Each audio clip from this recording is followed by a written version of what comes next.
Let's mic सफलता की रामायण।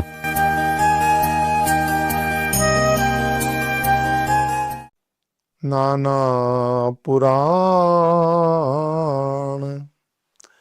निगमागम सम्मतम यद रामायणे निगदितम क्वचिदन्यतोऽपि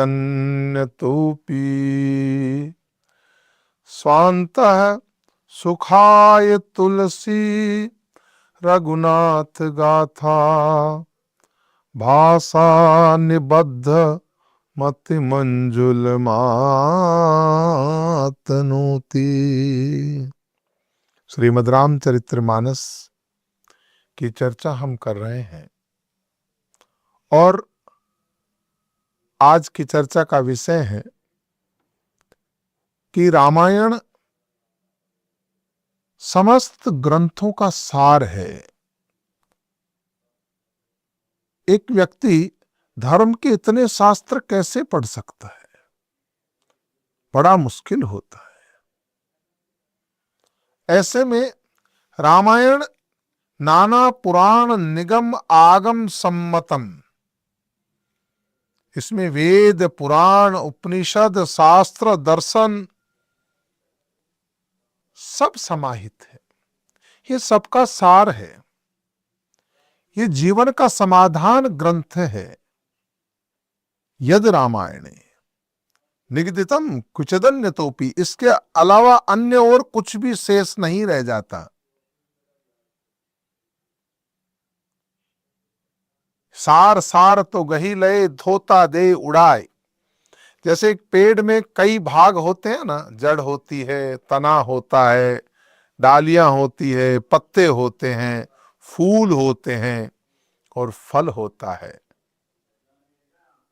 तो ये पेड़ के शेष भाग वेद हैं, पुराण हैं, उपनिषद हैं, दर्शन शास्त्र हैं, शास्त्र। लेकिन ये श्रीमद् रामचरितमानस जो है वो फल है और हमें तो फल से मतलब है। तो नाना पुराण निगम आगम सम्मतम, सभी पुराणों का सार इसमें आ गया। दूसरे रूप में कहें तो जैसे समस्त शास्त्रों को किसी कपिला गऊ को चारे के रूप में चरा दिया गया हो और उसके बाद में उस कपिला गऊ को दूहने के बाद में जो दुग्ध प्राप्त हो और उस दुग्ध को भी प्रक्रिया द्वारा दही बना करके और उसका नवनीत जो तैयार किया गया हो, वो नवनीत अगर कोई है तो श्रीमद् रामचरितमानस है, जो एक जीवन का समाधान ग्रंथ है, जिसमें कोई विवाद नहीं, कोई भी इसे कर सकता है। कोई जाति बंधन नहीं कि ब्राह्मण ही करेगा, क्षत्रिय करेगा, नहीं। इस कथा के 4 घाटों में से एक घाट जो है पक्षी घाट है। वहां पे पक्षियों का राजा गरुड़ है, जो क्षत्रिय पक्षीराज है। लेकिन वहां पक्षियों में अधम से अधम जिसको माना जाता है वो गीद कौवा है। हो निरानुस कबहू के कागा। लेकिन श्रीमद् रामचरितमानस में ये आज जो चर्चाएं चल रही है, इस प्रकार की चर्चाएं न हों, इसलिए शायद भगवान ने संदेश देने के लिए यह कथा काक वसुंडी जी से, जो कौवा है, उनसे गरुड़ को सुनवाई गई।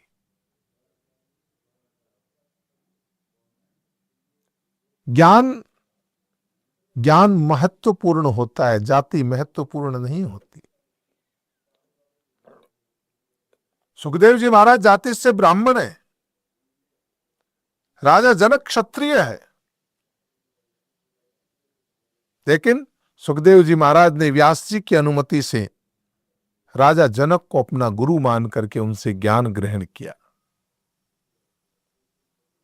महत्ता ज्ञान की होनी चाहिए न। जात न पूछिए साध की, पूछ लीजिए ज्ञान।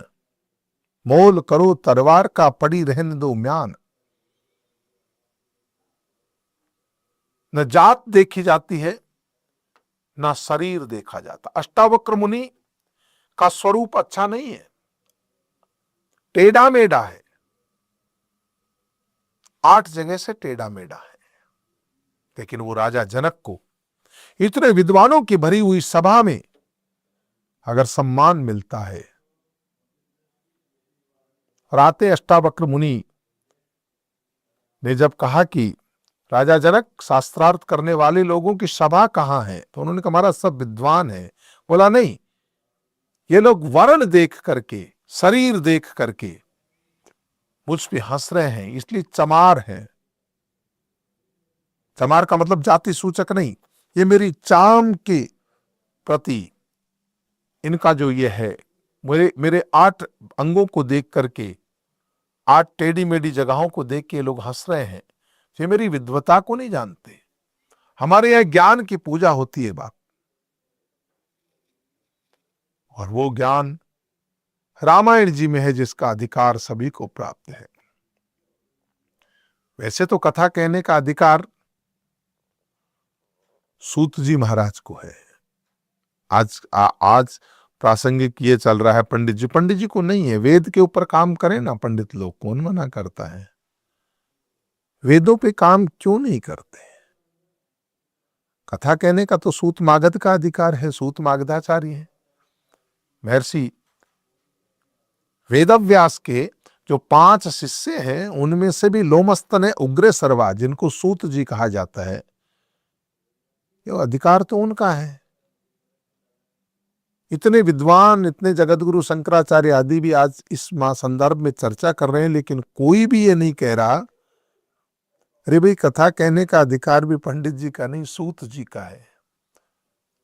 सत्यनारायण व्रत कथा है तो उसमें भी सूत जी महाराज, लेकिन सूत जी के मुझे गर्व है, मैं उस सूत जी की परंपरा से हूं।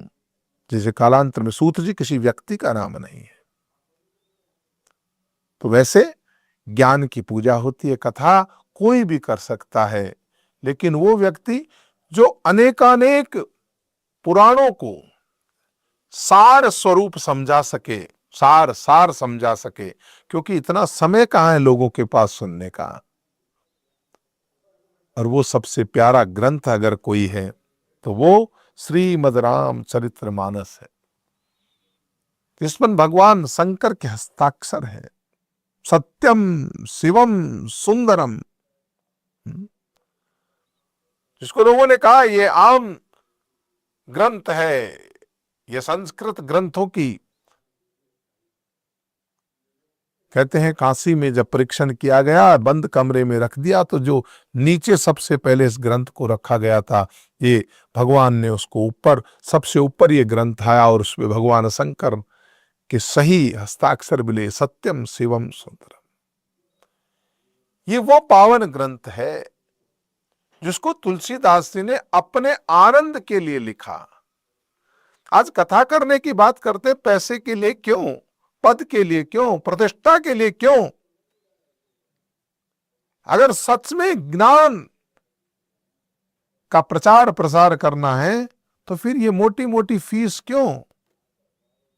गोस्वामी जी ने कोई फीस नहीं ली, कोई पद्मश्री या पद्म विभूषण देखा, उसकी कभी आशा नहीं की, कभी अपेक्षा नहीं की, बल्कि लिखा स्वांत है सुखाय, मुझे आनंद मिला, मुझे अपने आनंद के लिए मैंने ये कथा लिखी। स्वांत है सुखाय तुलसी रघुनाथ गाथा। तुलसी ने ये भगवान की गाथा लिखी, जिसको भाषा में लिखा, संस्कृत में नहीं लिखा, आम जन के लिए सुलभ करने के लिए। भाषा में निबद्ध मति मंजुल मातनोती। ऐसे श्रीमद् रामचरितमानस के 7 श्लोक लिखने के पश्चात गोस्वामी जी जो भी लिखते थे वो मिट जाता था। लेकिन बाद में देखा कि ऐसा होता क्यों है, तो भगवान ने स्वप्न में आकर के कहा इसे संस्कृत में नहीं भाषा में लिखो। यहीं से संस्कृत के 7 श्लोक जो मंगलाचरण के श्लोक हैं वो पूर्ण होते हैं। और उसके बाद में हम कल से भाषा के सोरठों में प्रवेश करेंगे। आज यही समापन करते हैं। आपका शुभ हो, मंगल हो, शुभम अस्तु। आप सुन रहे थे let's mike more than radio. Follow कीजिए हमें हमारे सोशल मीडिया प्लेटफॉर्म्स पर। It's time for news. It's time for more than radio. Presenting the first radio news app, Let's Mic. Let's Mic, a news-based app on your phone where you get to watch and listen news, talk shows, interviews, radio show podcasts. On Let's Mic, you get all relevant information of TV, print, radio, podcast, and digital. Let's Mic talks about every segment of life.